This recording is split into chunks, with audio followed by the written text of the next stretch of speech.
Ya, Assalamualaikum warahmatullahi wabarakatuh. Shalom, Waalaikumsalam. Om Swastiastu, Namo Buddhaya, dan salam kebajikan. Tentunya selamat sore buat Tribuners dimanapun Anda berada. Salam sehat dan juga salam bahagia. Senang sekali rasanya saya Firna Jeretno dapat menjumpai Anda dalam program spesial kita sore hari ini, yaitu program Mata Lokal Memilih, series keempat, tentunya edisi 25 Januari 2023. Nah, kita akan membahas topik-topik yang tentunya informatif, aktual, serta menarik untuk kita perbincangkan. Dan seperti kita ketahui bahwa Komisi Pemilihan Umum atau KPU Provinsi Sulawesi Selatan akan menggelar seleksi penerimaan panitia pendaftaran pemilih atau Pantarli untuk pemilihan umum atau pemilu 2024 mendatang. Nah, kita akan bahas lebih lanjut terkait hal ini dengan tema kita seleksi panitia pendaftaran pemilih atau Pantarli Provinsi Sulawesi Selatan. Bersama narasumber kita ada Bapak Uslimin selaku Komisioner KPU Sulawesi Selatan. Untuk itu langsung saja kita sapa dan juga berkenalan terlebih dahulu bersama narasumber kita. Halo Pak, Assalamualaikum warahmatullahi wabarakatuh. Salam warahmatullahi wabarakatuh. Oke Pak, gimana kabarnya sore hari ini? Alhamdulillah sehat. Sehat ya Pak, Alhamdulillah. Mungkin bisa sapa-sapa dulu Pak, Tribuners kita. Oke, Tribuners, selamat sore. Assalamualaikum dimanapun berada. Ya. Jangan lupa nanti di hari kasih suara 14 Februari berbondong-bondong ke TPS. Oke, siap Pak. Kami dari KPU Provinsi sudah menyiapkan TPS yang insya Allah dekat dari tempat-tempat tinggal masing-masing pemilih. Insya Allah. Siap Pak. Jadi memang sejak awal ini sudah diajak langsung ya Pak. Harus diajak langsung. Mari datang gitu ya. Nanti pada tanggal 14 Februari. 14 Februari, hari kasih suara. Oke. Hari kasih suara, hari kasih sayang juga. Ya, jadi kalau anak muda hari kasih sayang, kalau di penyelenggaraan pemilu namanya hari kasih suara. Jadi ada dua momen penting ya Pak. Ya. Oke Pak. Pak Uslimin boleh disapa apa nih Pak? Biasanya di keseharian Pak gimana? Ya, saya oleh teman-teman sejak jadi di jurnalis dulu dipanggil sebagai Usle. Itu sebetulnya singkatan dari Uslimin Batu Hak ya, maksudnya Uslimin dari seberang, dari seberang pulau gitu ya. Perantau gitu ya? Iya, perantau gitu ya. Oke Pak Usle, jadi boleh nggak? Boleh, silakan. Pak Usle. Atau mau dipanggil Kakak Usle? Sembarang. Karena seorang jurnalis juga Pak. Oke Pak Usle, mungkin keseharian hari ini Pak sudah dipadati oleh aktivitas apa saja Pak? Ya, jadi kami hari ini tadi masing-masing melaporkan hasil supervisi monitoring ke kabupaten kota terkait dengan pelantikan PPS di seluruh Sulawesi Selatan, karena kemarin memang adalah jadwal pelantikan dan dilanjutkan dengan BIMTEK untuk teman-teman PPS. Total PPS di Sulsel itu dengan jumlah desa kelurahan Lembang 3.059 ada 9.177 orang. Memang belum semuanya ikut terlantik karena ada yang berhalangan karena kedukaan, ada yang sakit dan sebagainya. Nah, itu akan ada mekanisme tersendiri pelantikan terpisah. Tapi mayoritas sudah dilantik kemarin dan hari ini juga lanjut BIMTEK kedua. Hari kedua, jadi mereka sudah diberikan orientasi tugasnya seperti apa, seperti diatur di dalam PKPU 7 2022 terkait penyusunan PKPU tahapan, PKPU 3, jadi masing-masing punya pekerjaannya apa. Nah, itu sudah dijelaskan ke mereka. Nah, hari ini dilanjutkan karena PPS ini kan yang menyelenggarakan pemilihan umum di tingkat desa kelurahan. Jadi mereka adalah pemimpin pemilu di tingkat desa kelurahan. Nah, yang berperan penting pada saat mereka ada 3 dan mereka hanya 3 orang setiap desa kelurahan. Mau jumlah TPS di desa kelurahan itu sedikit atau banyak, itu tetap cuma 3. Jumlahnya ada 3. Karena itu diatur di dalam Undang-Undang 7 2017. Dan apakah proses atau juga tahapan BIMTEK ini akan berlanjut lagi Pak besok hari? Di anunya memang 2 hari. BIMTEK hanya pertama. 2 hari ya?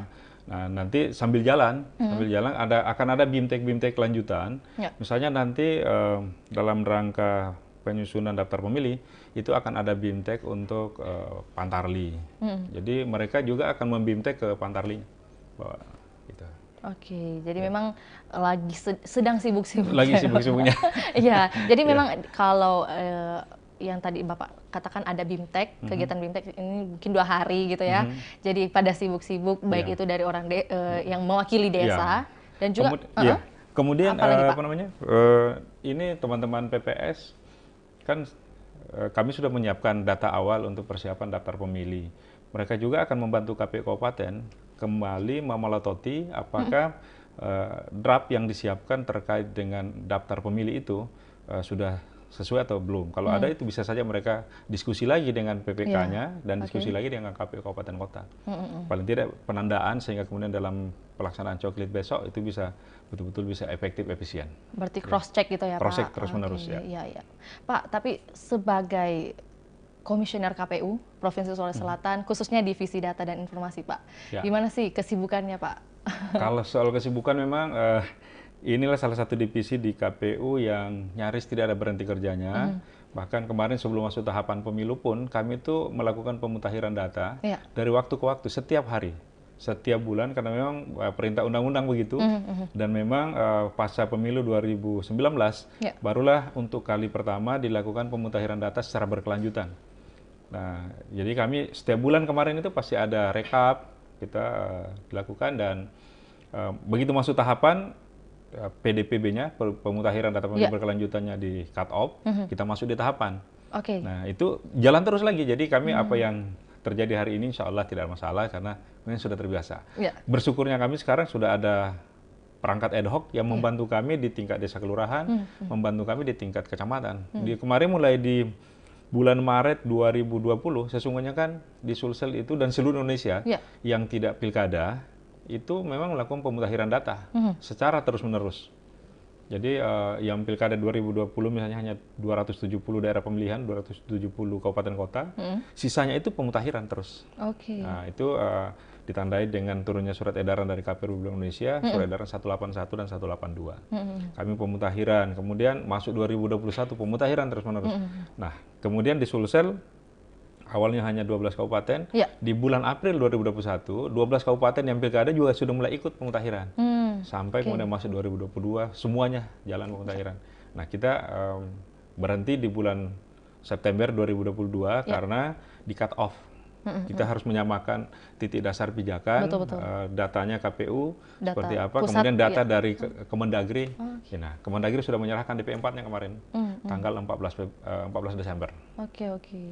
Nah, itu yang disinkronisasi. Nah, insya Allah besok Februari itu akan diuji coba, akan dilakukan pencocokan dan penelitian. Coklit ya, Pak? Di coklit.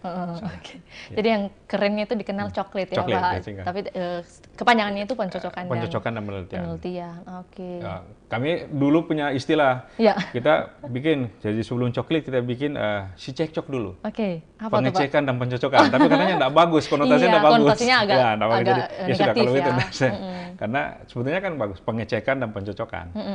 Cekcok, tapi kalau cekcok kan konotasinya berkelahi. Iya, betul. Agak negatif, Pak, negatif. Makanya kemudian teman-teman, jangan ada perubahan gitu. Karena kita mau melakukan pengecekan, tapi toh kegiatan pengecekan dan pencocokan itu sama dengan pemutakhiran. Gitu. Nah, kita kerjasama dengan berbagai pihak. Jadi Sulsel itu, kami dalam rangka PDPB mulai dari 2020, itu kita telah kerjasama MOU dengan Kanwil Kemenkumham. Karena kenapa? Banyak pemilih di dalam lapas rutan. Itu dari dulu kita sudah kerjasama, kemudian Kanwil Agama, karena di Kanwil Agama ini banyak yang menikah di bawah usia. Kita mau tahu yang di bawah 17 tahun, tapi telah menikah kan itu harus dicatat sebagai pemilih kalau dia telah ber-KTPL. Kemudian dengan Dinas Pendidikan, untuk pemilih pemula di tingkat SLTA, ini mereka adanya, kita bisa mengintip masuk ke Dapodik, data pendidikan, data pokok pendidikan. Kemudian dengan Dinas Kesehatan, kemarin di masa 2020 sampai 2021 kan banyak meninggal karena COVID. Dapatnya kami dari Dinas Kesehatan, Satgas COVID. Jadi kami dikasih data-data TMS. Itu kan tidak bisa diakses sembarang. Nah, kami juga memang dikasih dengan perjanjian bahwa datanya kita tidak PPRHB, ini hanya betul-betul untuk pemutakhiran data. Kemudian dengan Dukcapil kita kerjasama terus-menerus. Pak, jadi apakah dengan banyaknya data-data ini yang tadi disebutkan oleh SLTA, Dinas Pendidikan maksud saya, Kesehatan, dan juga bahkan Rutan, Pak, apakah nggak capek gitu ya, Pak, melihat data-data ini atau gimana, Pak? Justru kami jadi ngantuk kalau tidak ada data dilihat. Karena terbiasa. Sudah terbiasa olah data. Malah saya selalu mengatakan bahwa kalau kita berhenti olah data ini jangan-jangan kita jadi pikun karena otak kita tidak bekerja. Betul. Justru kalau ada data diolah setiap saat menjadi segar kita. Jadi Pak, kalau misalnya ada pertanyaan, Pak, tantangan yang sudah ditemui dalam persiapan penyelenggaraan pemilu 2024, Pak, apakah sudah ada terlihat? Ya, tantangannya tetap ada. Segala sesuatu tetap ada tantangan. kalau kemarin-kemarin kita tantangannya anggaran terbatas, kemudian personil tidak ada, kurang. Kita bayangkan, SDM ya Pak? Ya, SDM-nya. Kita kalau di KPU itu ya kelihatannya besar, tapi sebenarnya ya gimana ya? Jadi begini, di awal-awal itu di setiap satker kalau KPU kabupaten kota itu hanya didukung oleh personil PNS 17, provinsi 35. Nah, sementara yang kita mau kelola ini ada kalau misalnya ya ada ribuan desa. Nah, tentu saja agak berat kemarin. Maka kemudian langkah yang kami ambil adalah bagaimana kemudian kita melakukan pemutakhiran meskipun dengan personil yang terbatas, tapi kita bisa menjangkau banyak. Nah, inilah kemudian oleh pimpinan KPU Republik Indonesia periode yang lalu itu sudah mulai diinisiasi namanya digitalisasi pemilu. Mulai dibuatkan aplikasi. Sampai kemudian ada Lindungi Hakmu. Itu kita kemudian di dalam Lindungi Hakmu bisa mengajak masyarakat, silakan laporkan kalau ada warga yang kau tahu telah memenuhi syarat sebagai pemilih. Atau mengetahui ada di sekitar kita pemilih yang diketahui kemudian meninggal sudah atau tidak lagi ada di tempat, jadi TMS. Atau ada lagi yang berubah data. Nah, itu dimungkinkan. Jadi itu semua melahirkan berbagai inovasi dan itu inovasi baru. Ya, inovasi. Jadi meskipun kita personilnya terbatas, tapi dengan cara-cara seperti ini, dengan dukungan teknologi, dukungan aplikasi, semuanya bisa teratasi. Meskipun tentu belum maksimal. Betul Pak. Nah, ini kemudian sekarang masuk masa tahapan sejak 14 Juni 2022, kemudian di tahapan data diawali dengan penyerahan DP4, ya kita alhamdulillah sekarang sudah ada perangkat di kecamatan, itu PPK sudah terlantik, kemudian PPS juga. Ini semakin enak lah kita bekerjanya, teman-teman. Kemudian di tingkat satker juga sudah mulai menambah tenaga pendukung, sehingga kemudian operator kita di setiap kabupaten kota juga bertambah. Nah, ini menjadi pekerjaan kita menjadi lebih enak. Pak, jadi kalau bisa dipresentasikan ya Pak, kalau terkait persiapan menuju 1 tahun ya, pemilu legislatif dan juga pemilu presiden 2024, ini sudah di angka berapa nih Pak? Kalau sebetulnya kan kita baru memulai, jadi tahapannya kita ini kan setelah DP4 turun, diserahkan pemerintah ke KPU, KPU melakukan penyandingan sesuai perintah Undang-Undang 7, melakukan penyandingan terhadap jadi DP4 yaitu daftar potensi pemilih, daftar penduduk potensi pemilih dalam pemilu diserahkan oleh pemerintah ke KPU karena KPU ini menyandingkannya dengan DPT terakhir yang telah dimutakhirkan. Dalam hal ini hasil PDPB-nya. KPU yang disepakati adalah PDPB September 2022. Disandingkan, nah hasilnya itulah kemudian diturunkan ke kabupaten melalui provinsi. Untuk dilakukan pemetaan, disesuaikan karena PDPB kemarin itu berbasis 500 pemilih per TPS. Sekarang untuk pemilu KPU sudah menetapkan berbasis maksimal 300 pemilih per TPS. Nah, inilah yang kemudian dipetakan. Nah, kami di Divisi Data se-Indonesia itu kita begitu turun DP4 sudah dikerjakan. Tapi bahkan sebelum DP4 turun, kami juga sudah mulai melakukan pemetaan berdasarkan menggunakan data PDPB. Nah, kami di Sulsel, khusus kami di Sulsel, selain data PDPB, kami juga mengintip datanya Kemendagri yang bisa dilihat di data visualnya, di GIS-nya. Nah, kalau misalnya di satu desa lebih banyak data GIS-nya, data visualnya Kemendagri, kami jadikan itu dasar sebagai pemetaan TPS. Kalau lebih banyak PDPB, itu yang kami jadikan dasar. Nah, maka kemudian begitu masuk ini tahapan, KPU RI meminta lakukan pemetaan dasar, pemetaan awal, paling lambat 13 Januari, ya kami sudah selesai sebelum itu. Karena kita sudah tinggal kita mencocokkan di desa mana yang lebih banyak kemudian tetapkan, berapa TPS di situ. Tapi Pak, untuk mengambil ancang-ancang untuk melangkah lebih awal itu dari siapa Pak? Itu pengalaman dari sejak Pilkada 2018, belajar dari kemudian pengalaman. masuk di pemilu 2019, itu kan ritmenya ini begini. Jadi kita harusnya belajar. Memang pemutakhiran data pemilih, meskipun saya ini kan sebetulnya baru pertama kali masuk KPU di 2018, tapi kita akan pelajari. Sebelum-sebelumnya kan periodically, jadi setiap 5 tahun baru ada pemutakhiran data. Nah, sekarang begitu masuk ternyata sudah ongoing, memang harus pemutakhiran. Nah, kalau begini maka tidak bisa kita istirahat, kita harus bekerja terus-menerus. Ya meskipun kadang juga saya sadari bahwa teman-teman KPU kabupaten kota pasti protes. Lah ini provinsi banyak sekali kegiatannya, banyak sekali. Nah, tapi tapi toh pada akhirnya ya saya bilang meringankan nantinya gitu ya. Proses itu tidak pernah mengkhianati hasil. Betul, saya bilang. Jadi kalau nanti di datang betul data baru kita mau bekerja, kewalahan kita. Betul, Nah sekarang ini teman-teman ya relatif enak lah kita. Jadi misalnya sebagai gambaran, di tingkat nasional ini kan masih ada beberapa provinsi belum selesai. Kami selesai di kloter awal, karena sudah selesai kita. Tanggal 16 Januari kami sudah kirim data ke RI bahwa kami sudah selesai pemetaan. Deadline-nya itu sebenarnya tanggal berapa, Pak?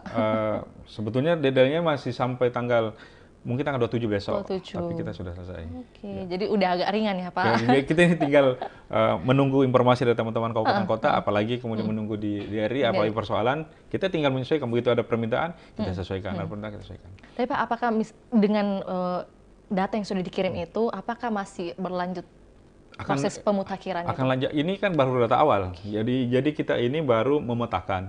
Jadi misalnya total pemilih di Sulsel yang ada DP4 itu 6.787.531.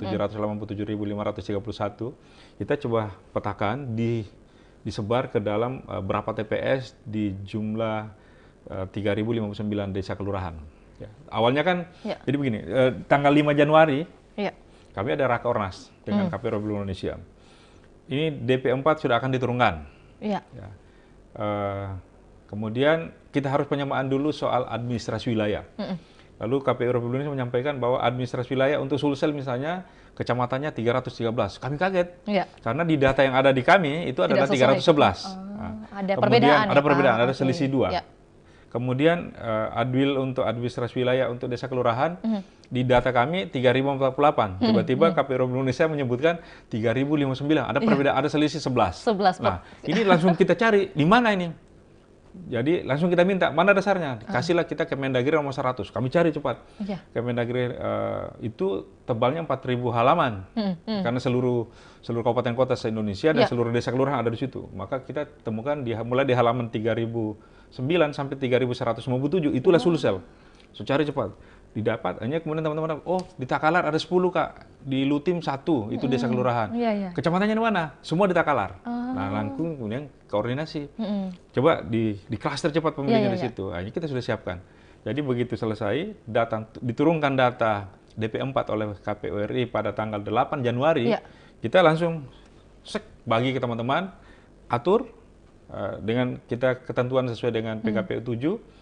Satu TPS tidak boleh lebih dari 300, kemudian tidak boleh memisahkan satu kakak ke dalam lebih dari satu. Jadi kalau satu kakak harus satu TPS, kecuali dia sudah lebih 300. Nah, ini semua dikerjakan teman-teman.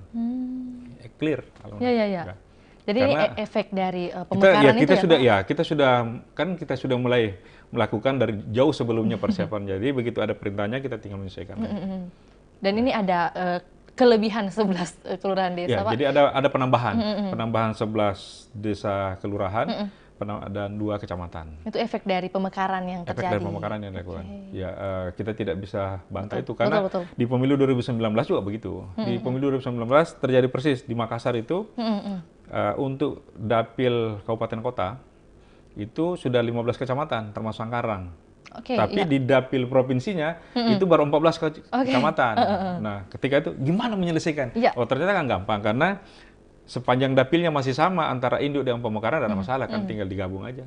Direkapnya jadi sisa digabung. Tapi Pak, yang menarik adalah agak riweh juga ya Pak, mesti membuka dokumen sebanyak 4.000 halaman itu ya Pak? Itu Kemendagrinya. Kemendagri itu 4.000 berapa lembar ya itu halamannya. Nah, kita kan ini semua kabupaten kota di situ, termasuk kode administrasi wilayah. Misalnya Sulsel itu kan kode administrasinya 73. Makassar 73, Makassar kodenya 71. Nah, jadi kan begitu kode-kodenya. Nah, kita harus lihat di halaman berapa Sulsel, cari cepat. Kan tidak mungkin kita print semua itu yang Kemendagri. Ternyata di halaman 3.009 sampai 3.157. Itulah Sulsel semua. Sebenarnya cek masing-masing kabupaten kota.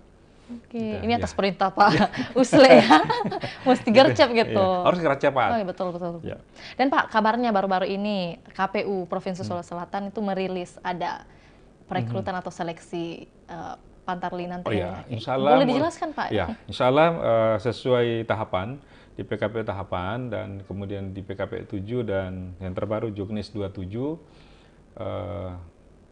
Tahapan rekrutmen Pantarli itu yang akan membantu KPU untuk melakukan pencocokan dan penelitian data pemilih dalam rangka penyusunan daftar pemilih, itu akan dimulai tanggal 26 Januari besok. Itu pendaftaran. 26 Januari. Ini Ya. mekanismenya berbeda dengan pendaftaran PPS dan PPK ad hoc yang lain. Kalau ad hoc PPK PPS itu ada tes tulis, CAT, sebagian besar kami kalau PPK CAT, PPS ada CAT, ada yang ujian tulis manual, ya, tergantung kondisi daerah. Ya. Kalau ini Pantarli hanya penelitian dokumen, jadi mereka mendaftar, Ya, ya. dilakukan penelitian dokumen, tidak ada lagi ujian tulis, dan tanggal 6 Februari insya Allah mereka sudah dilantik untuk kemudian mulai bekerja, melakukan pencocokan dan penelitian.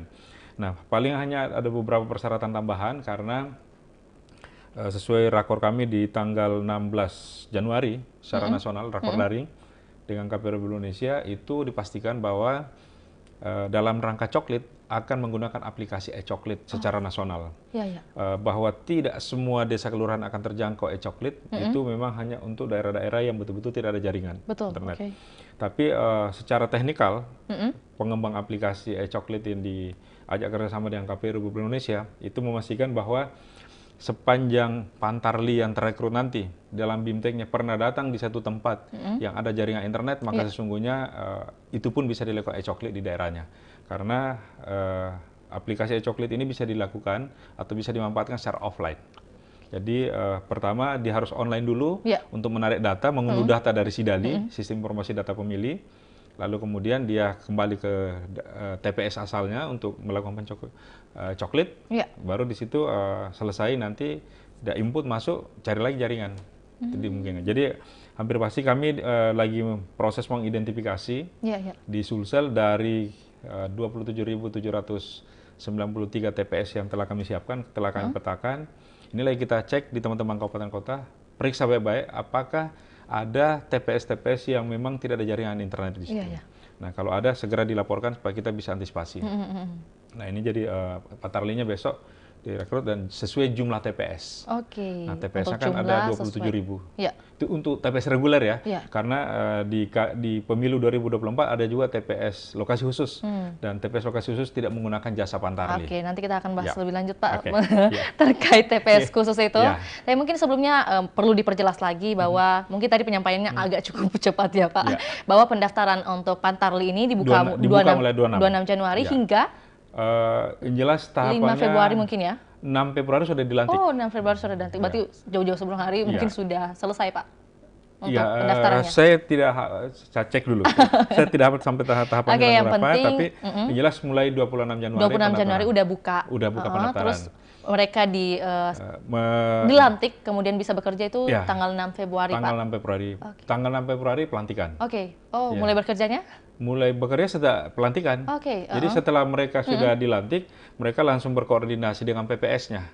Jadi sudah jadi lantik tanggal 6, langsung dikasih orientasi tugas. Dia akan mengerjakan apa, kemudian di BIMTEK cara-cara kerjanya seperti apa, disiapkan perangkat perangnya karena mereka punya perangkat kerja pakai topi, pakai rompi, kemudian ada ID card-nya, kemudian diperlengkapi dengan buku panduan. Jadi mereka ada lembar kerjanya, lalu kemudian ada juga stiker yang jadi misalnya kalau rumah-rumah yang sudah dicoklit ya harus ditempeli bahwa ini sudah stiker gitu ya. Tanda bahwa penandaan bahwa telah dilakukan coklit. Jadi masyarakat yang sudah dicoklit di rumahnya dia bisa cek. Di situ kan biasanya di stikernya itu akan kelihatan di rumah ini pemilihnya berapa orang. Nah, kalau misalnya pemilih rumah salah nih, itu bisa saja dilakukan di situ. Diubah. Nah, disitulah peran-peran Bawaslu juga bisa masuk membantu kami. Teman-teman Bawaslu, Panwascam, PKD-nya, pengawas kelurahan dan desa, itu bisa mengecek, ini kerjanya di bawah belum beres. Nah, itu mengawasi, mengingatkan kita. Dan akan bekerja hingga tanggal berapa Pak? Pantarli itu tugasnya sebetulnya 30 hari melakukan pencocokan. Tapi masa kerja mereka sesuai dengan di tahapannya kami itu ada sampai tanggal 15 Maret. 15 Maret. Tapi 15 Maret itu sudah selesai, sebetulnya coklit sebelumnya sudah selesai. Kalau tidak salah mereka akan bekerja mulai tanggal 13 Februari sampai tanggal 13 Maret. Jadi ada waktu selisih pelaporan. Ada waktu tenang gitu ya. Jadi 2 hari waktu tenangnya Pak ya. Jadi bukan waktu tenang sebetulnya. Jadi mereka tidak lagi turun ke lapangan, tapi hasil pekerjaannya itu sudah diolah oleh PPS. Itulah yang kemudian dijadikan sebagai DPHP, daftar pemilih hasil perbaikan. Jadi sebenarnya begini, KPU membuat daftar pemilih. Inilah yang kemudian dibawa oleh Pantarli ke rumah-rumah ke rumah-rumah dikasih cocok. Hasilnya bisa saja ada yang benar, kalau betul dilanjutkan, kalau ada koreksi diperbaiki, kalau ada yang belum masuk ditambahkan, gitu. Nah, kemudian hasil kerjanya Pantarli dibawa ke PPS. PPS menyusunnya menjadi DPHP, Daftar Pemilih Hasil Perbaikan, karena hasil coklit. Nah, jadi kemudian PPS memplenokan di tingkat PPS untuk naik ke kecamatan. Kecamatan baru kemudian masuk ke kabupaten kota. Kabupaten kota baru direkap oleh provinsi, dikirimkan ke RI, ditetapkan. DPHP-nya berarti itulah DPHP lah yang kemudian di tingkat kabupaten kota disebutkan sebagai DPS. Daftar Pemilih Sementara. Jadi hasil kerja Pantarli ini, Daftar Pemilih Hasil Perbaikan, ditetapkan oleh KPU Kabupaten Kota menjadi Daftar Pemilih Sementara. Itulah yang diumumkan kepada publik, silakan dikoreksi kalau masih ada salah.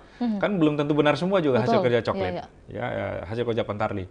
Nah, ini ada masa-masa tertentu, diperiksa semuanya. Kalau masih ada yang mau berubah, silahkan. Nah, kemudian sesudah tahapannya lagi, ada namanya DPSHP, Daftar Pemilih Sementara Hasil Perbaikan. Jadi hasil koreksi masyarakat. Itu ditetapkan secara berjenjang, mulai dari tingkat desa kelurahan, kecamatan, baru di tingkat kabupaten kota ditetapkan menjadi Daftar Pemilih Tetap. Jadi ada cross check lagi ya Pak? Ada cross check lagi. Misalnya setelah pergi ke satu rumah gini, ternyata ada keliru, kan dibawa ke PPS nih ya? Jadi gini. Jadi di awal itu coklit, Pantarli ini, itu upaya penyelenggara mendatangi pemilih. Iya, betul. Nah, setelah itu selesai pekerjaan jadi DPS. Dari DPS ke DPT, itu prosesnya adalah pemilih yang harus aktif mengecek. Nah, kita sudah tidak turun lagi, tapi kita menunggu respon dari publik. Kalau ada salah, ayo perbaiki. Kan ini kami kan juga, Pantarli kami juga manusia. Kita tidak. Nah, hasilnya itu kemudian KPU merespon kalau ada upaya perbaikan, kita respon. Karena disinilah kemudian kami meminta kepada seluruh stakeholder, termasuk partai politik, jangan ribut nanti setelah kalah. Mulai di sini, pelototi data pemilih ini.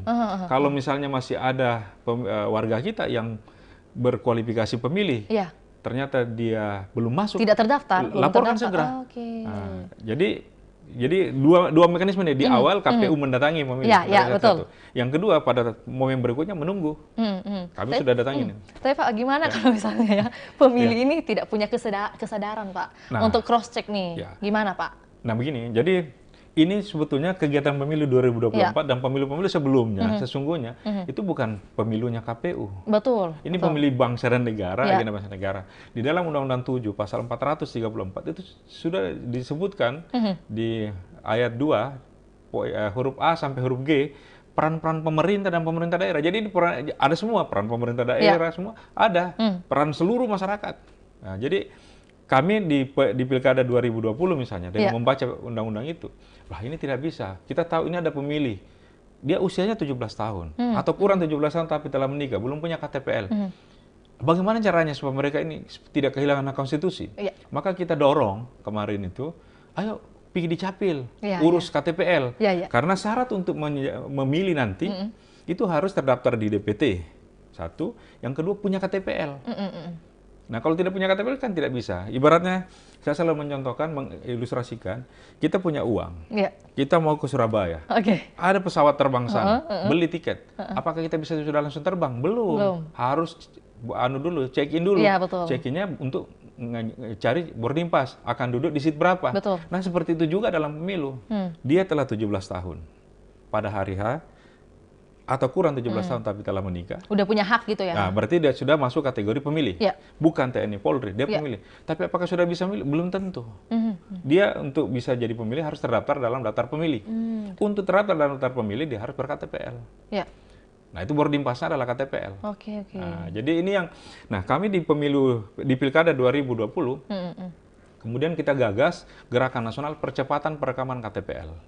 Karena ini selalu problem. Di pemilu 2019 itu problem. Ternyata banyak sekali pemilih kita yang tidak bisa menggunakan hak pilihnya karena tidak ada KTPL-nya. Dan dijanjikan akan ada KTPL, tapi toh tidak selesai. Itu bukan salahnya pemerintah juga. Ini juga ada masyarakat yang tidak mau mengurus KTPL karena dia pikir, untuk apa? Manfaat yang saya dapat dengan punya KTPL dan biaya yang saya keluarkan lebih banyak. Jadi di Selayar, di Pangkep kita nemukan. Kita datangin di rumah-rumah warga ya? Empang, kita datangi, ayo Pak pergi perekaman KTP. Untuk apa Pak? Nah yang kayak Nggak gini ada loh ya, manfaatnya. Pak. Nah ini makanya di Iya. sinilah dibutuhkan peran berbagai pihak Iya, untuk betul. menyadarkan bahwa ternyata kita sebagai sebagai warga negara memang ada hak kita dan ada juga kewajiban. Iya, betul. Bahwa KTPL itu kewajibannya negara untuk menyiapkan warganya, tapi warga juga harus datang perekaman kan, tidak bisa turun serta merta Iya, iya, KTPL-nya. iya. Nah ini inilah yang kemudian kita harapkan peran para Peran pihak, serta ya gitu peran serta ya. semuanya. Jadi ada timbal balik gitu ya Pak. Ya. Jadi bukan hanya didatangin KPU, tapi Ya. juga harus. Nah KPU ya itu tadi KPU sudah berusaha mendatangi, Ya, ya. menyiapkan waktu 30 hari Ya. mendatangi. Nah sesudah itu giliran masyarakat, ayo cek, Iya, iya. nah, gitu. Nah cuma memang harus saya akui bahwa pengumuman daftar pemilih pada pemilu 2019 juga memang belum maksimal. Kadang juga teman-teman KPU Kabupaten Kota atau teman-teman PPS salah menempatkan. Misalnya disimpan ditempel di SPBU. Belum tentu juga orang masuk SPBU semua kan. Iya. Nah, idealnya kan harus ditempel ini memang harus inovatif ini. Iya, iya. Jadi idealnya di mana Pak? Ya, di mana masyarakat banyak berkumpul di situlah disimpan. Oke. Kemudian yang sekedar disimpan, tapi disampaikan bahwa itu cek di situ. Oke. Ya. Kalau perlu, nah ini sekarang ini KPU RI sudah menyiapkan aplikasi cek DPT online.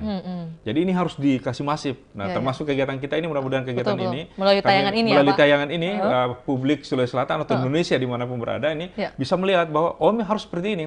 Ada namanya cek DPT online. Jadi masukkan nik itu akan ketahuan sudah terdaftar atau belum. Kalau belum segera datangi Melaporkan gitu ya? Ya, datangi PPS, datangi PPK atau datangi KPU Kabupaten Kota untuk segera daftarkan. Oke. Kalau kendalanya karena belum punya KTPL, segera ke Dukcapil. Oke. Karena memang begitu aturan kita. Ini. Ada proses pembuatan dulu. Ada proses, ya. Kemudian melaporkan gitu ya Jadi Pak. kalau misalnya sudah melapor, sudah perekaman, belum tidak ada masalah. Yang penting telah perekaman. Karena memang dimungkinkan selain punya KTPL, yang penting telah perekaman KTPL. Oke. Nah, di Sulsel kan data Dukcapil Provinsi pada saat kami rakor di salah satu waktu di Makassar tanggal 26 sampai 28 Desember itu 24 sampai 26 Desember itu memang belum 100% warga kita yang ini. Terus terang saja pemilih pemula di Sulsel itu untuk pemilu 2014 cukup besar, hampir 1 juta. Itu 858.000. Nah, ini pemilih pemula. Yang namanya pemilih pemula sebagian besar belum ber-KTPL. Nah, ini tentu butuh dukungan luar biasa dari Dukcapil untuk segera merealisasikan perekaman ini. Karena toh pada akhirnya ini akan jadi potensi persoalan kalau tidak terselesaikan.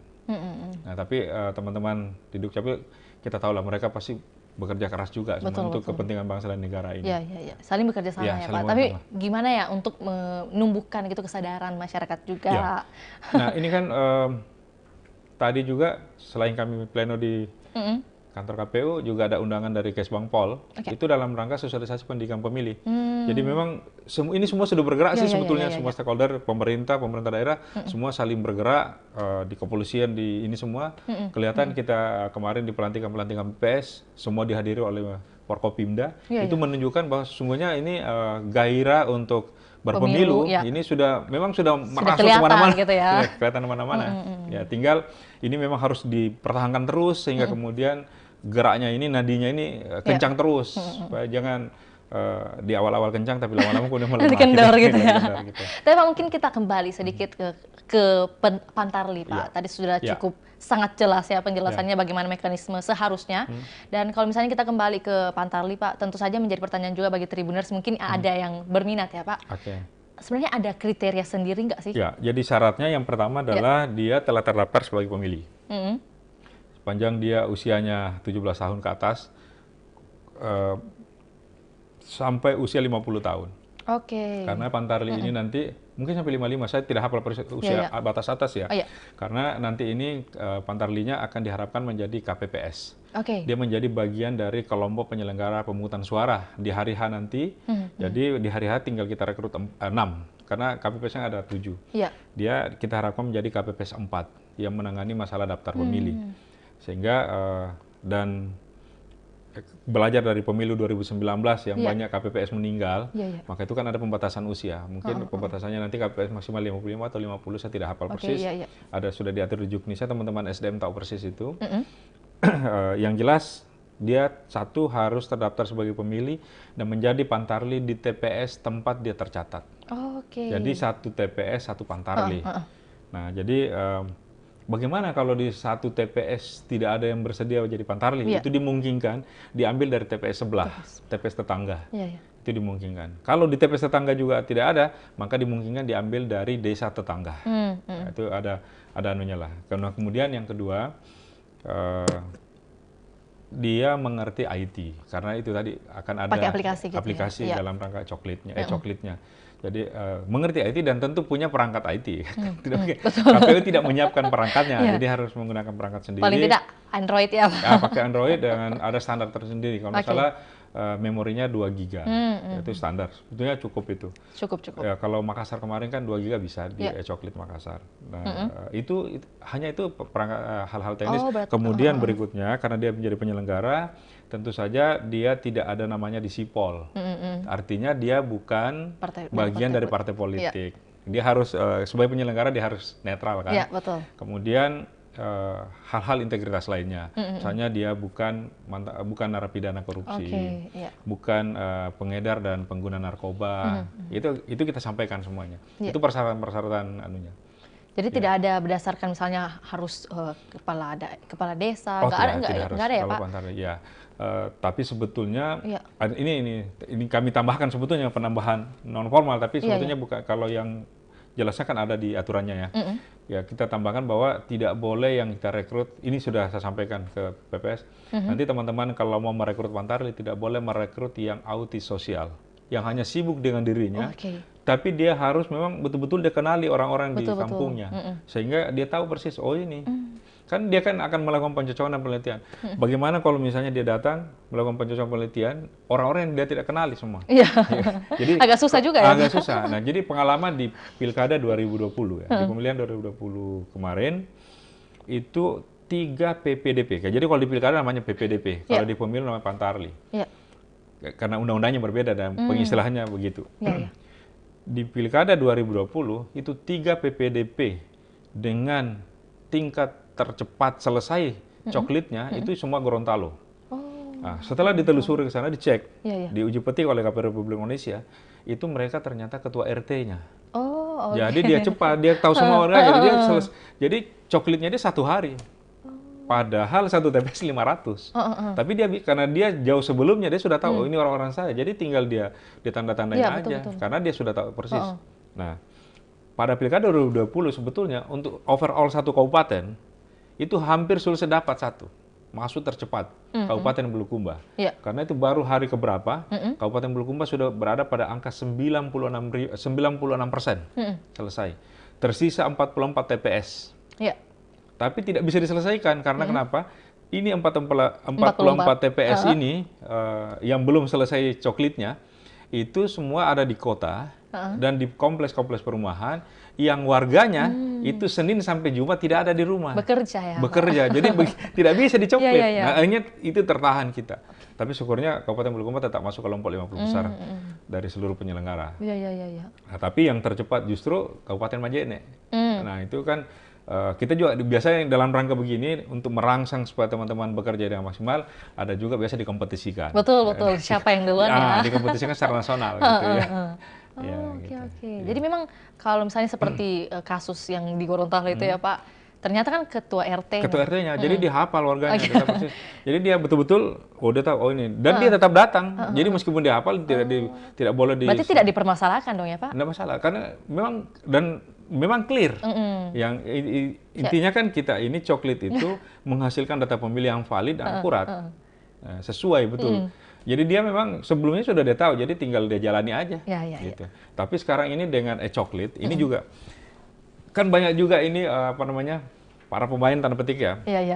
Jadi dia coklit, dia hanya di satu tempat. Betul. Nah, tapi dengan aplikasi e-coklit itu akan kelihatan bahwa orang ini menyelesaikan di balik meja saja atau tidak, karena akan kelihatan titik koordinat. Kan ini kan rumah-rumah pemilih-pemilih yang di coklit ini kan akan kelihatan titik koordinatnya di mana. Gitu. Jadi di aplikasi akan kelihatan, oh ini tidak bergerak, ini hanya di sini. Nah, berarti syaratnya ada lokasinya harus nyala ya Pak? Lokasinya harus nyala. Nah, termasuk meskipun dia sesungguhnya dikerjakan dalam bentuk offline, akan kelihatan tuh. Begitu masuk ke online-nya akan kelihatan. Nah, kami mekanisme kerjanya nanti itu secara berjenjang, itu akan ada pelaporan setiap 10 hari. Jadi 10 hari pertama itu langsung dilaporkan kondisinya sudah seperti apa. Kirimkan lembar kerjanya. Lembar kerja Pantarli itu harus sampai di KPU Kabupaten Kota pada hari ke-10. Hari ke-10 pertama, hari ke-10 kedua, dan hari ke-10 ketiga. Ini yang kemudian dikolab secara berjenjang. Kabupaten Kota akan dimintai oleh provinsi, provinsi dimintai oleh RI. Gitu. Jadi kami ini mekanisme kontrolnya, sehingga kemudian akan kelihatan. Misalnya di Makassar dari 4.000 sekian, dari 4.170 TPS itu baru selesai berapa? Nah, ini harus ada langkah-langkah antisipasi. Betul. Karena ini sudah sisa sekian hari belum selesai. Belum selesai. Nah, itu harus dicarikan cara-cara. Makanya itu perlu kontrol setiap hari.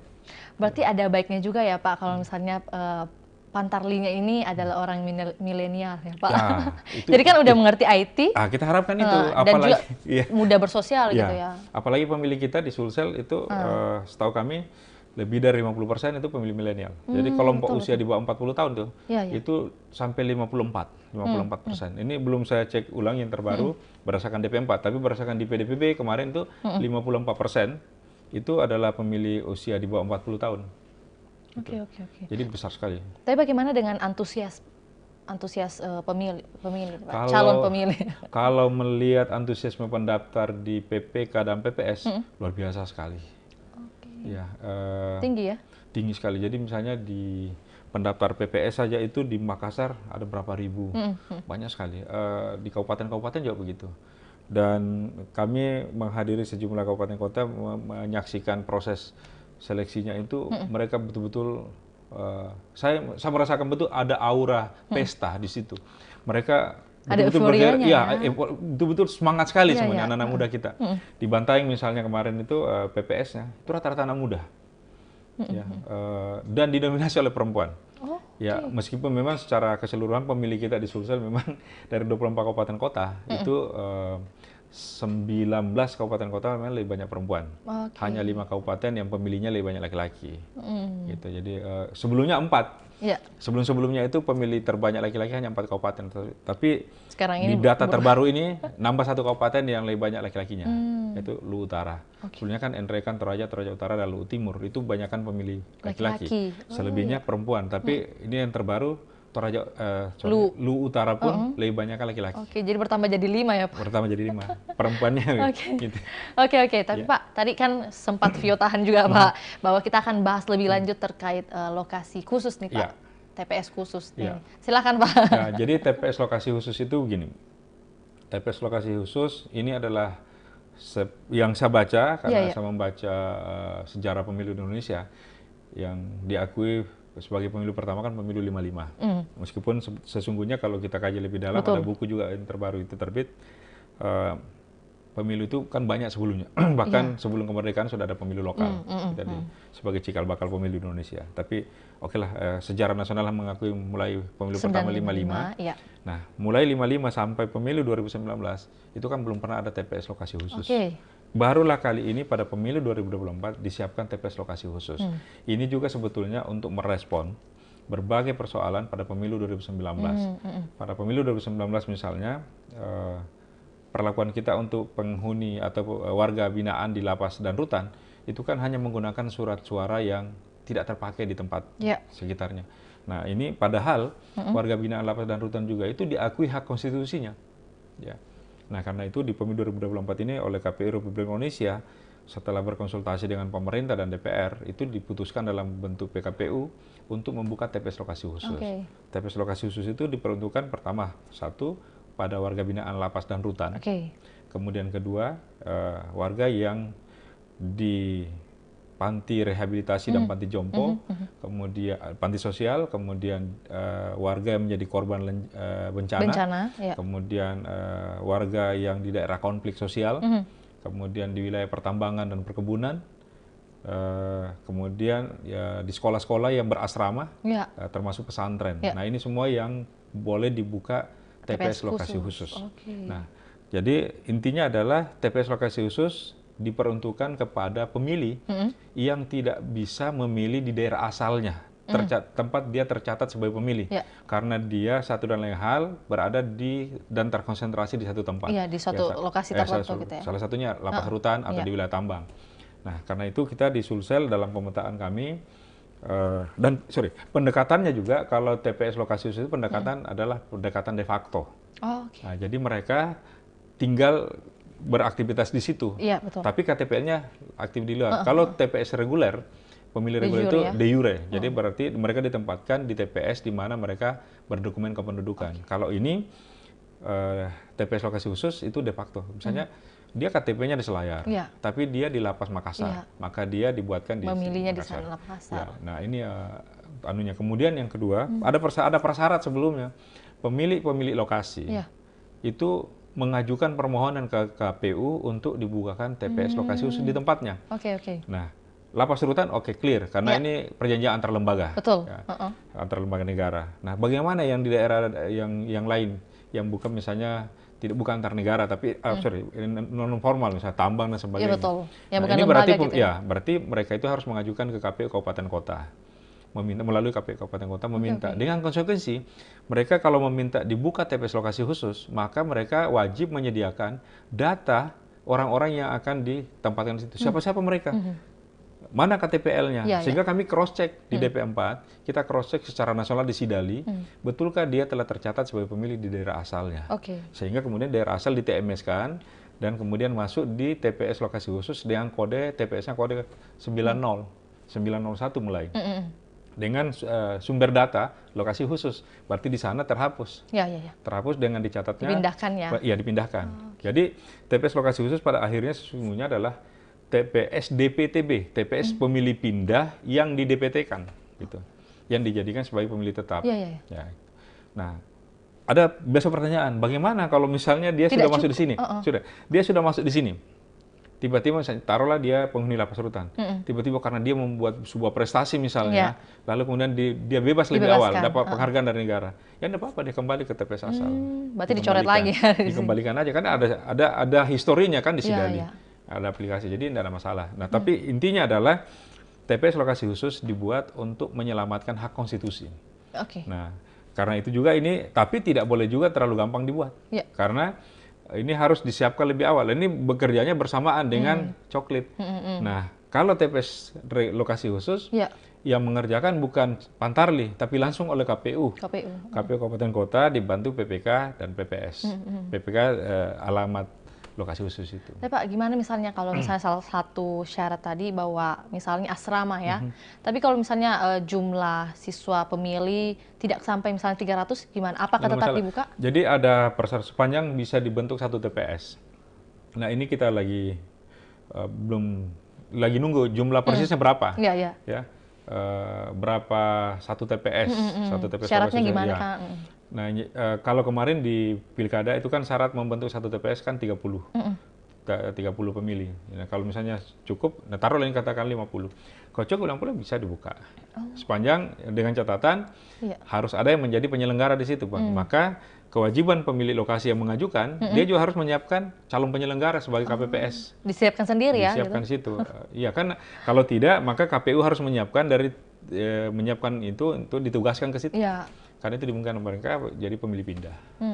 Nah, hasilnya nanti, maka di TPS lokasi khusus itu ada saja di situ yang berbeda-beda surat suara yang diterima. Ada yang dapat utuh 5, ada yang hanya dapat 4, dapat 3, dapat 2, dapat 1. Ya, tergantung dia asalnya tercatat di DPT mana. Misalnya kalau dia orang Jawa Timur, secara otomatis dia hanya dapat 1 surat suara, Pilpres. Kalau dia Sulsel, ya, bisa dapat 2, bisa dapat 3, bisa dapat 4. Tergantung kalau misalnya dari Makassar. Dia dari Maros, maka secara otomatis dia akan tidak dapat surat suara DPRD Provinsi, tidak akan dapat surat suara DPR RI. Karena Maros dengan Makassar beda dapil. Baik DPR RI maupun DPRD Provinsi. Jadi hanya dapat dia hanya dapat 3, Pilpres, DPD, dapat 2. 2 ya? 2 saja. Ya. Hanya daerah dengan DPD dengan Pilpres. Ya. Jadi sangat jelas ya penjelasan Pak Usle kali ini. Sebenarnya masih bisa dipanjangkan ya Pak. Masih ada yang mau disampaikan Pak? Kalau ya itu nah, ada juga biasa bertanya-tanya nih, kan kita sudah masukkan bagaimana dengan di rumah sakit. Rumah sakit ada perlakuan tersendiri. Rumah sakit dia bukan TPS lokasi khusus karena dia kan tidak diprediksi, tidak bisa diprediksi. Kalau ini yang bisa diprediksi. Jadi TPS lokasi khusus ini ada juga mengajukan di Goa. Cek dulu itu apakah perusahaan itu libur kalau hari libur? Kalau libur susah dibuka, karena kalau libur kan berarti karyawannya tidak masuk.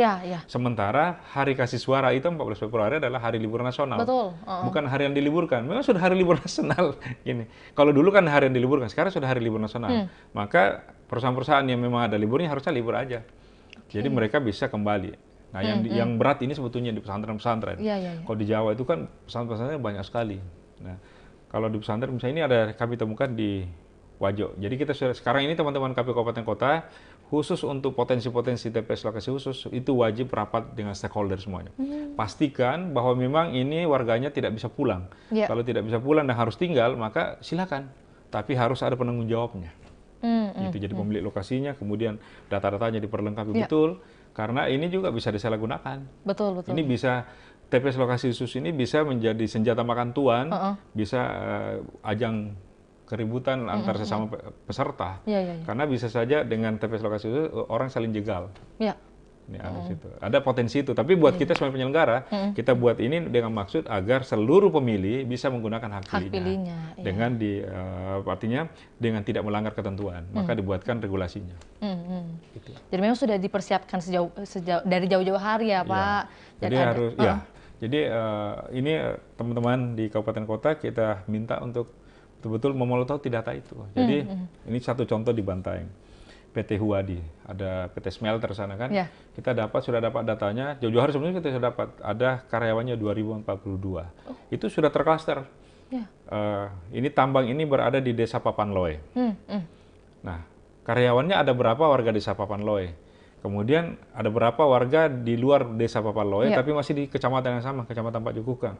Kemudian berapa lagi warganya yang masih warga Bantaeng tapi di luar Pak Jukukang. Kemudian berapa warganya yang warga Sulsel tapi di luar Bantaeng, dan berapa karyawannya yang warga dari luar Sulsel. Maka itu sudah siap. Nah, jadi teman-teman KPU Bantaeng sudah menyiapkan 7 TPS di situ, TPS lokasi khusus. Tapi ini datanya sudah clear. Nah, kita itu kalau yang begitu aman kita, karena semua sudah beres. Nah, yang masih ada beberapa nih di Luhut Timur, di tambang, di perkebunan sawit. Nah, ini pemilih lokasinya di sana beberapa stakeholder ngotot buka TPS khusus, tapi yang punya perkebunan nggak mau. Bilang sulit kami siapkan datanya. Bagaimana? Nggak mungkin lah. Kecuali ada yang mau menyiapkan datanya, kalau tidak suka kami tidak bisa. Jadi gimana, Pak? Jadi dikembalikan kalau seperti itu, maka berarti mereka TPS reguler. Jadi tanggung jawabnya dia pemilik perkebunan, izinkan karyawanmu pada hari H untuk pulang ke kampungnya mencoblos dulu. Jangan salahkan kami. Karena kalau kami mau membuka di situ, Anda harus menyiapkan datanya. Nah, ini tidak mau. Jadi ini lagi dimediasi dengan Dinas Tenaga Kerja. Karena ini kan harus terlibat semuanya. Jangan sampai kemudian dirugikan pemilihnya. Saling menyalahkan juga. Gitu. Dan jangan sampai ini kemudian menjadi potensi persoalan di hari H nanti. Begitu ada yang kalah baru, ini gara-gara ini begini. Nah, ini kita tidak ingin. Semoga ada titik terangnya, Pak, segera mungkin. Jadi hak pilih juga ini bisa terpakai gitu bagi kita berharap pada pemilu 2024 tidak ada pemilih yang hak konstitusinya terhalangi karena kendala kesiapan penyelenggara. Buat kita penyelenggara, kita mau betul-betul menjadi penyelenggara yang terbuka dan adil untuk semua. Nah, karena itu melalui media ini juga kami mengajak seluruh penyelenggara baik di KPU maupun di ad hoc-nya, PP, KPPS, dan Pantardi serta KPPS, silahkan kalau mau memihak, tapi memihaknya nanti dalam bilik saja. Tapi kita sekarang sebagai penyelenggara maka harus menjadi penyelenggara untuk semua. Netral dulu ya. Harus netral, tidak boleh memihaknya nanti pada hari hanya lah. Mau tidak mau kan kita juga harus memilih. Pasti kita di situ memihak kan, tapi siapa yang kita pilih cukup kita yang tahu. Tidak perlu mengganggu yang lain, saya kira. Supaya hasil pemilu yang kita hasilkan di 14 Februari 2024 besok itu berterima di semua masyarakat dan kemudian hasilnya berberkah untuk kita semua. Ya, betul Pak. Jadi ini sudah diberikan closing statement juga ya sebelumnya ya Pak. Tapi mungkin nanti Vio akan minta lagi closing statement atau juga harapan Pak Usle. Tapi sebelum itu Pak, banyak juga yang mempertanyakan nih Pak. Sampai kapan sih periode masa jabatan KPU Provinsi Sulawesi Selatan, Pak? Kalau Sulsel itu, insya Allah kami akadnya sampai tanggal 23 Mei, 24 Mei sudah ada komisioner baru untuk periode yang baru. bisa saja ada orang yang berulang di situ Iya. atau berganti semua, tapi akhir masa jabatannya di situ. Kemudian di Sulsel itu dari 24 kabupaten kota, Iya. kabupatennya ada 11 yang berakhir 25 Juni, kemudian ada 2 yang berakhir di Juli, Iya. kemudian ada 3 yang berakhir di September, September. sisanya itu di Desember 9 kalau nggak salah, dan 1 kabupaten kota yang selesai di 2024 setelah pencoblosan. Jadi dia di bulan Februari Iya, iya, iya. itu selesainya. Di Desember itu di akhir juga tanggal 23 atau 24, 20 Desember. Jadi mudah-mudahan KPU periode yang akan datang ini mereka bisa, karena pergantiannya ini justru di tahapan-tahapan yang Iya, sudah sangat betul. krusial. Tapi kalau Pak Ustadz sendiri bagaimana melihat hal ini?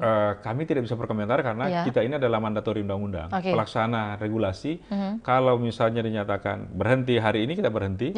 Kalau dinyatakan lanjut, kita lanjut, bergantung dari penugasan bangsa dan negara. Betul, betul. Oke. Karena banyak juga yang menyerahkan, kenapa tidak diperpanjang aja sampai selesai? Pertanyaan itu tidak layak ditujukan dan tidak pantas untuk kami jawab karena kami adalah yang diatur di situ. Betul, betul, betul. Jadi untuk saat ini hanya menerima dulu. Jadi saat ini kami bekerja sesuai dengan tanggung jawab kita, sesuai dengan akarnya kita. Misalnya masa periode kita dari 24 Mei sampai 23 Mei 24 Mei 2018 sampai 23 Mei 2023. Jadi 24 Mei nanti kan KPU periode 2023-2028. Oke, Pak. Jadi Pak Usle ini sedang apa ya bisa dibilang ya semangat-semangatnya lah untuk menjalankan tanggung jawab gitu ya. Kita bekerja sampai di ujung napas. Di akhir masa ya. Iya, di akhir masa. Nggak boleh, wah ini sudah mau berakhir, cueknya nggak boleh. Karena kita ini sudah terlanjur berikrar 5 tahun, berarti harus bekerja dan dinyatakan bekerja penuh waktu. Jadi ini harus diselesaikan. Begitu misalnya 23 Mei itu tahapannya sampai mana, kita betul-betul kasih close di situ selesai, dan siapa yang mau lanjutkan silahkan dilanjutkan. Siap Pak Usle. Sebagai closing statement, mungkin ada penyampaian atau harapan yang mau disampaikan baik itu kepada pemilih nantinya atau juga bahkan komisioner yang akan melanjutkan, Pak. Silakan. Kita berharap pemilu 2024 besok itu 14 Februari adalah pemilu yang bermartabat dalam hal penyelenggaraan dan hasilnya pun bisa menyelenggarakan bangsa dan negara ini dengan baik, sehingga kemudian kita semua, baik sebagai penyelenggara, pemilih, itu bisa merasakan manfaat positif dari penyelenggaraan pemilu. Karena sesungguhnya penyelenggaraan pemilu ini kan dimaksudkan sebagai alih suksesi kepemimpinan, dan tentu kita berharap kepemimpinan yang dihasilkan dari pemilu adalah semakin baik dari hari ke hari. Karena itu agar hasil pemilunya semakin baik, maka prosesnya pun kita berharap proses penyelenggaraan pemilu juga semakin baik dan meningkat, sehingga kemudian tidak ada potensi-potensi masalah yang kita bawa sampai ke hari H. Saya kira demikian. Jadi mungkin harapan Pak Usle ini bagaimana ikut serta masyarakat, seluruh stakeholder, seluruh masyarakat, bagi khususnya terkait dengan data pemilih, ayo kita cek apakah kita sudah terdaftar atau belum. Kalau belum, segera daftar agar kemudian tidak ada yang kehilangan hak konstitusinya nanti, tidak ada yang kehilangan hak pilihnya. Dan penyelenggara juga jangan tutup mata dan telinga. Kalau ada masukan yang baik, kenapa tidak kita kerjakan? Karena tidak ada pekerjaan yang mutlak benar semua. Kan? Ada saja yang mungkin kita luput. Jadi kita berharap peran serta semuanya. Jadi penyelenggara, kami, KPU, Bawaslu, DKPP, kalau ada kekurangan silahkan disampaikan. Nanti kita perbaiki, kita usahakan segera. Pada kesempatan pertama kita segera lakukan perbaikan. Pada teman-teman peserta, jangan ribut di muara, tapi sejak awal ayo kita sama-sama membenahi ini semuanya. Karena ini adalah pemilu ini adalah dari kita untuk kita dan kembali ke kita manfaat. Jadi mari kita sama-sama menyukseskan pemilu 2024 mendatang. Mari kita jadikan hari kasih suara sebagai hari bahagia bersama. Mari kita beri aplaus yang meriah buat narasumber kita pada hari ini. Terima kasih banyak Pak Usle sudah membagikan banyak informasi yang tentunya aktual, informatif dan juga menarik untuk kita perbincangkan. Sehat dan sukses selalu Pak Usle. Salam untuk teman-teman di Tribun. Salam juga. Saya juga ucapkan terima kasih buat Tribuners yang masih setia menyaksikan program kita hingga saat ini. Jangan lupa untuk menyaksikan program dari Tribun Timur lainnya. Untuk itu saya Firna Jeretno mewakili Pak Usle selaku narasumber kita hari ini dan juga tim atau kru yang bertugas. Pamit undur diri. Assalamualaikum warahmatullahi wabarakatuh. Sampai jumpa. Assalamualaikum warahmatullahi wabarakatuh.